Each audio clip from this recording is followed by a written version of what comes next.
Turning to weather now, it's chilly out there today and also cloudy. Taking a live look at Miami County from downtown Troy, and beautifully lit up tonight, but I got a feeling they're going to get wet soon. Let's go to Storm Team 2 Chief Meteorologist Brian Davis with a first check of your forecast.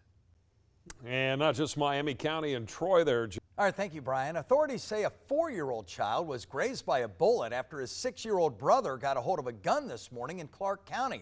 Several crews responded to Country Lane Apartments in South Charleston just before 7 a.m. Officials say the 4-year-old was taken to a nearby hospital but is expected to be okay. Investigators learned the 6-year-old found the gun in an area that was thought to be secure, started playing with it, and that's when it went off. Officials say there is no harm in exercising your Second Amendment right, but safety needs to be kept in mind. Keep them locked up, out of reach, and unable to be utilized. We are seeing new video of a multi-jurisdictional police pursuit after break-ins and a report in Miamisburg. It started on Lawford Court around 2:15 a.m. Tuesday morning. Miamisburg police responding to reports of a person breaking into a home and threatening people inside. A child was also inside. The suspect fled from police but was found hours later around 5 a.m. getting into a vehicle. That's when the pursuit began. Take a look. Show me your hands right now. What, you want? I got one running? Keep your hands up, turn away from us, walk backwards, do what's down to my boy. That pursuit ended on I-70 eastbound in Huber Heights after Huber Heights police deployed stop sticks. The man is now being held on several charges, including aggravated burglary and felony fleeing. Miamisburg police are investigating. Today, President-elect Donald Trump returned to the White House for the first time since he left office back in 2021.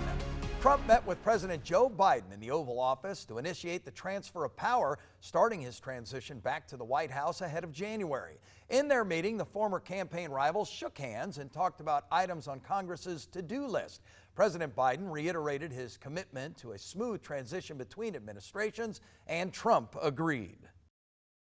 Do everything we can to make sure you're accommodated, what you need, and we're going to get a chance to talk about some of that today. Politics is tough, and it's in many cases not a very nice world, but it is a nice world today, and I appreciate very much a transition that's so smooth. It'll be as smooth as it can get. Trump did not offer Biden the same meeting in 2020 as he refused to concede the election results and worked to delay Biden's taking office. Parents of kids with autism now have a new place to find support with the grand opening of the Hope Ridge Autism Therapy Center in Beaver Creek. The center provides one-on-one therapy for children with special needs, working to meet developmental milestones set by the CDC. Leaders say 1 in 26 children are diagnosed with autism, and the center is hoping to meet that community need. Once they get a diagnosis, a lot of parents are kind of looking for a place to go, and they can come here, and depending on kind of what their needs, their skill set is, they can come part-time, full-time, and we really try to make sure that we integrate them into the school or community environment. The center is accepting new patients and hiring right now. A Dayton family-owned manufacturer is expanding its footprint here in the Miami Valley with the opening of a 40,000 square foot facility. FC Industries held a grand opening event at its campus today on Webster Street in Harrison Township. The new building will house production for epoxy coatings and mechanical splicing solutions. The longtime owner of FC Industries says it's been exciting to continue community investments.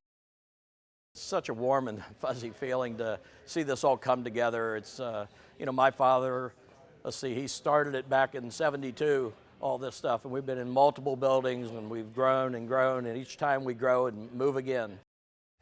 The new facility adds on to the company's existing 300,000 square foot facility. The Dayton football team is gearing up to host Valparaiso on Saturday in the home finale at Welcome Stadium. Next in 2 sports, how the Flyers plan to snap their 3-game losing streak with Senior Day ahead. Thanksgiving is just over 2 weeks away, and deals are already rolling out at the grocery store. A recent study compares the savings for buying store brand over name brand. 2 News reporter Allison Gens is in the studio to break down the cost difference. All right, thank you, Allison. One local high school is getting a huge upgrade to its classroom. A brand new 3D printer has made its way to the Dayton Early College Academy after a donation from a local engineering group. 2 News Today anchor Kajeza Hawkins went to check it out and shows you how this printer will benefit students and the arts. It's this week's Tell Me Good News. 54, but by 9 o'clock, 11 p.m. we'll be into the upper 40s, and those showers kind of light and scattered at 9 o'clock, but the rain picking up late evening and into the overnight hours. All right, thank you, Brian. That wraps things up on 2 News at 6. NBC Nightly News is next. We're back here at 10 on Dayton CW, then right back here at 11. Have yourself a great night. Turning to weather now, it was a gray, wet day, but it looks like things might finally begin to dry out. Yeah, I'm ready for it to dry out. That rain can move on out. Let's go to Storm Team 2 Chief Meteorologist Brian Davis with a first look at your forecast. And Brian, is that rain starting to move? Tonight, we're following closely the trial of Frederick Cox. He's the man accused of shooting and killing his co-worker, Jeffrey Allen, inside the DMAX facility in Moraine of May of 2023. Now, in the last few minutes, the jury heard closing arguments from the state and Cox's defense, and now the judge is reading instructions for the jury. This is a live look outside of the Montgomery County Common Pleas Court. 2 News reporter Aaliyah Seabrooks is inside now as closing arguments continue. Here's what's happened so far on day 3 of the trial.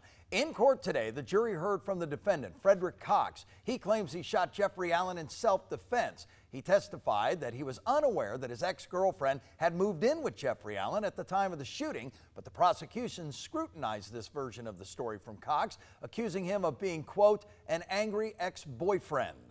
The prosecution revealed an analysis of the phone that they say belongs to Frederick Cox. They found search history of how to call blocked numbers. Experts testified that Cox was looking for ways to contact his ex-girlfriend. New body camera footage has been released showing arrests being made after an attempted home invasion on Sunday. This happened at 11:30 a.m. on the 3300 block of West 2nd Street in Dayton.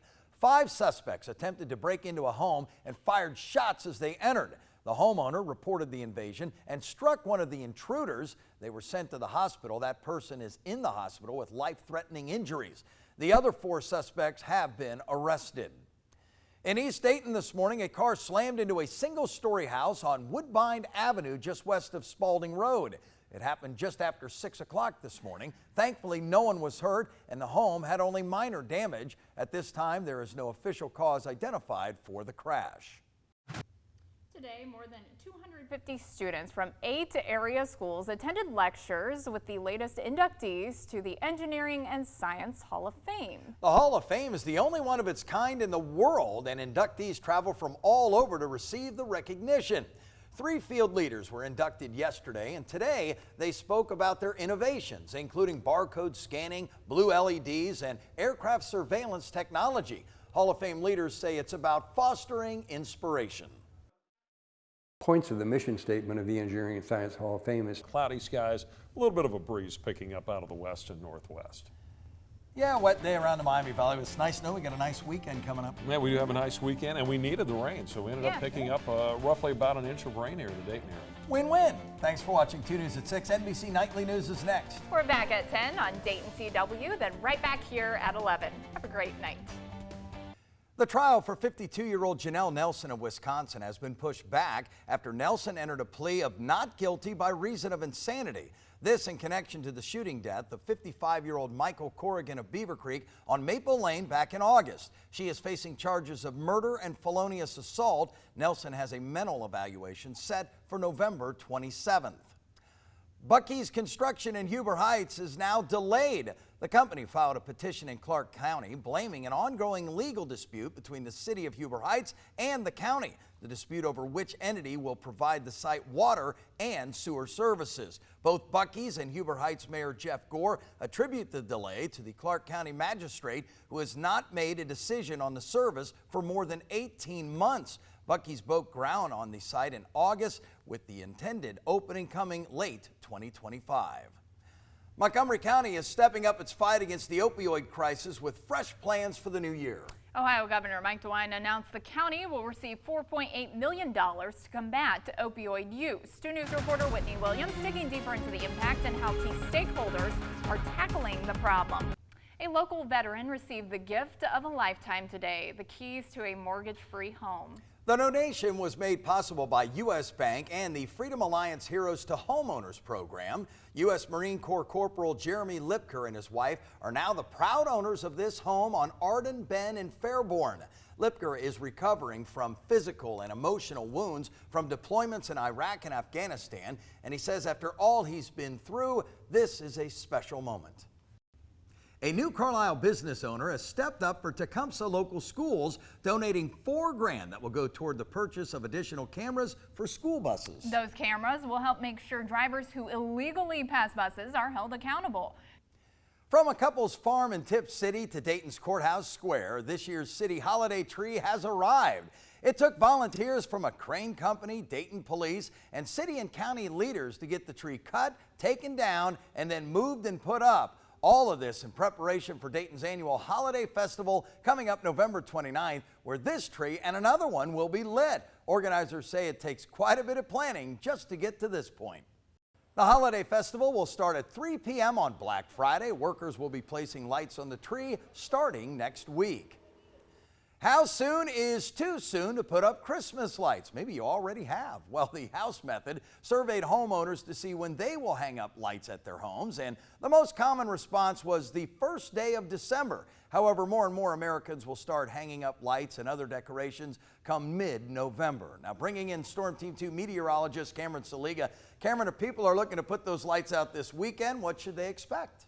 Well, this weekend it's going to be pretty cloudy, at least early into your Saturday. All right, thank you, Brian. A new lawsuit is alleging wrongful death on the part of Reflections Group Home and 2 of its employees after a foster child in their care was fatally shot by stray bullets. It happened 1 year ago. 15-year-old Heaven Washington was being driven by Beretta Birdsong when Tommy Moreland approached and opened fire, hitting and killing Washington.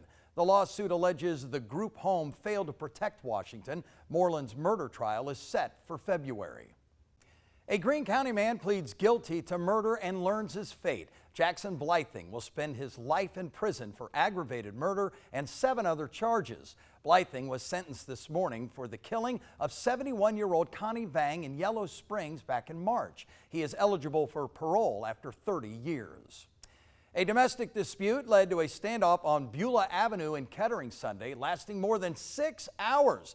Police say a 56-year-old man locked his girlfriend inside of a room, and though she did escape, he refused to leave the house when police arrived. SWAT officers used tear gas and a loudspeaker before eventually taking the man into custody. He is being held on suspicion of domestic violence, unlawful restraint, kidnapping, and more. We are working to learn when he'll appear in court. Xenia City Commissioners have tabled discussing zoning changes that could affect the Kettering Health Green location. Commissioners also approved the first step toward extending the city's moratorium on standalone emergency rooms, further halting the movement on Kettering Health's $44 million medical facility to replace Green Memorial Hospital. The City Commission will hold their next regular meeting November 26th at 5 p.m. Happening now in Fairborn, convenience store and gas station giant Wawa is fighting an uphill battle. A proposed Wawa on Broad Street, just west of Interstate I-675, is on the agenda for tonight's council meeting. A memo from city staff recommends the council reject Wawa's proposal. This is Wawa's second attempt to build a new store in Fairborn. The first one was also rejected. The 77-year-old man seen on camera lunging at an officer with a knife on North Broadway Street back in August has been indicted. Otto Coleman is facing charges including felonious assault and resisting arrest. The officer shot Coleman after demanding he drop his knife several times. That officer has not been charged. Coleman was taken to the hospital with non-life-threatening injuries and remains in custody. Police are investigating a shooting in Piqua. It happened around 8 o'clock on Sunday night on Bryce Avenue. When police arrived, they found a man shot. He was taken to the hospital to be treated. Officers took a suspect into custody. Piqua police plan to release more information when it becomes available. And Dayton police are looking for help in solving a deadly hit-and-run case. 61-year-old Abdul Rahman Isa was hit on Wyoming Street west of Wayne Avenue around 6:30 on November 9th. He died from his injuries at the hospital. Police say an unknown vehicle, possibly a black sedan, hit him. If you have any information, please contact police. A cash reward is available. New at 6, the state's first cyber training center is set to open its doors. 2 News reporter Whitney Williams explains how this new facility will help protect against cyber attacks.